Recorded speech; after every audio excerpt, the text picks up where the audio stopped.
സഞ്ജു ടെക്കിയെ മൊത്തത്തിൽ പൂട്ടാനും ഒരുങ്ങിക്കൊണ്ടിരിക്കുന്നുണ്ട്.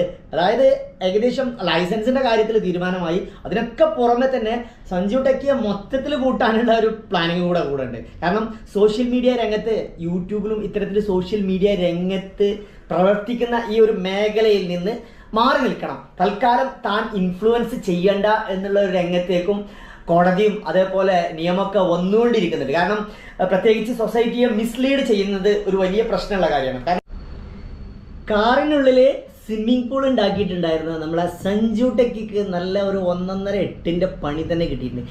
ആജീവനാന്തം ഇനി സഞ്ജു ടെക്കിക്ക് ഡ്രൈവ് ചെയ്യാൻ പറ്റില്ല. അങ്ങനത്തെ ഒരു നിയമത്തിലേക്ക് അങ്ങോട്ട് എത്തിപ്പെട്ടു. കാരണം കുറച്ച് മുന്നത്തെ ദിവസങ്ങളിൽ ഇതുമായി ബന്ധപ്പെട്ടുകൊണ്ട് പിന്നെ എൻഫോഴ്സ്മെന്റും അതേപോലെ RTO ഒക്കെ ഒരു തീരുമാനത്തിൽ എത്തിയിട്ടുണ്ടായിരുന്നു. ഈ സഞ്ജു ടെക്കിയുടെ കംപ്ലീറ്റ് വീഡിയോയും പരിശോധിക്കണം എന്നുള്ള തീരുമാനത്തിലേക്ക്. അപ്പോൾ